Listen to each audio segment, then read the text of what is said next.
నాడు గెలిచిన సందర్భంగా మీ ద్వారా ప్రధాన ప్రతిపక్ష పార్టీకి కేంద్రంలో అధికారంలో ఉన్న భారతీయ జనతా పార్టీ కూడా సూచన చేస్తున్నా మన పాత్రలను మన వ్యవహార శైలిని ప్రజలు నిశితంగా పరిశీలించి ఈనాడు ఒక నిర్ణయానికి వచ్చిండ్రు।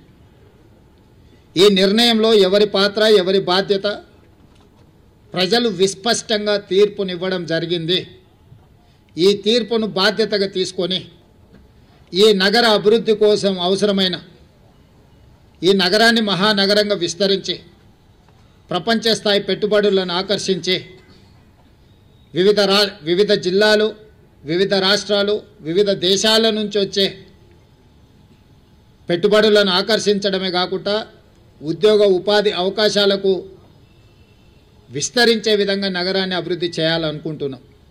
అందుకే రీజనల్ రింగ్ రోడ్ కావచ్చు, రేడియల్ రోడ్స్ కావచ్చు, మూసీ నది ప్రక్షాళన కావచ్చు, మెట్రో విస్తరణ కావచ్చు, గోదావరి కృష్ణా నది జలాలు ఈ మహానగరానికి తాగునీటి అవసరాలను తీర్చడానికి అవసరమైన ప్రణాళికలు కావచ్చు, హైదరాబాద్ నగరాన్ని పట్టి పీడిస్తున్న ట్రాఫిక్ సమస్య కావచ్చు, ఎలివేటెడ్ కారిడార్లు కావచ్చు, ఫ్లైఓవర్ బ్రిడ్జులు కావచ్చు, అండర్ పాస్లు కావచ్చు, రైల్వే ఓవర్ బ్రిడ్జులు రైల్వే అండర్ బ్రిడ్జులు కావచ్చు, గల్లీలలో ముఖ్యంగా చెత్త ఒక ప్రధాన సమస్యగా మారింది।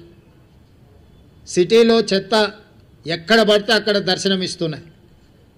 పారిశుద్ధ్య పనులలో సమస్యలను మేము పరిగణలోకి తీసుకుంటున్నాం। అదేవిధంగా చెరువులు కుంటలు నాలాల కబ్జాను తొలగించి నగరాన్ని సమస్యల రహిత నగరంగా తీర్చిదిద్దడానికి ఈరోజు ప్రణాళికలు సిద్ధం చేస్తున్నాము। వీటన్నిటికీ సంబంధించి ప్రధాన ప్రతిపక్షము బీఆర్ఎస్ సోషల్ మీడియాను విష ప్రచారాన్ని తప్పుడు వార్తలను పెయిడ్ ఆర్టికల్స్ని ఫేక్ సర్వేలను వీటన్నిటి మీద ఆధారపడి ప్రభుత్వాన్ని అవహేళన చేయడము అవమానించడము అసహ్యకరమైన భాషలో దూషించడం లాంటి వార్తలను ప్రసారం చేసిండ్రు। వీటన్నిటి నేపథ్యంలో అది హైడ్రా కావచ్చు ఈగల్ ఫోర్స్ కావచ్చు ఈ సంస్థలు ప్రజలకు మేలు చేయడానికి మేము తీసుకొచ్చినాం। ఈ నగరం వేగంగా మత్తు ముఖ్యంగా గంజాయి డ్రగ్స్ విస్తరిస్తున్న సందర్భంలో వాటిని కఠినంగా అణచివేయడానికి ఈగల్ ఫోర్స్ను తీసుకొచ్చాం। కబ్జాలను చెరువులను కుంటలను నాలాలను అడ్డగోలుగా ఆక్రమించుకొని కబ్జాలకు పాల్పడుతుంటే వాటిని తొలగించడానికి హైడ్రాను తీసుకొచ్చాం। జిహెచ్ఎంసీ కావచ్చు హెచ్ఎండిఏ కావచ్చు మెట్రో వాటర్ వర్క్స్ కావచ్చు మెట్రో రైల్ కావచ్చు ఇలాంటి సంస్థలన్నిటిని కూడా సమన్వయం చేసుకొని ఈ నగరాన్ని ఒక మంచి నగరంగా తీర్చిదిద్దడానికి మేము చేస్తున్న ప్రయత్నాన్ని ప్రధాన ప్రతిపక్షము సహకరించకపోను ప్రతి సందర్భంలో అడ్డు తగిలే ప్రయత్నం చేసింది। మూసీ ప్రక్షాళనకు సంబంధించి మూసీ ప్రాంతంలో నివసిస్తున్న వాళ్ళు ఎవరు అది అద్భుతంగా ఉంది అని అక్కడ ఉండడం లేదు।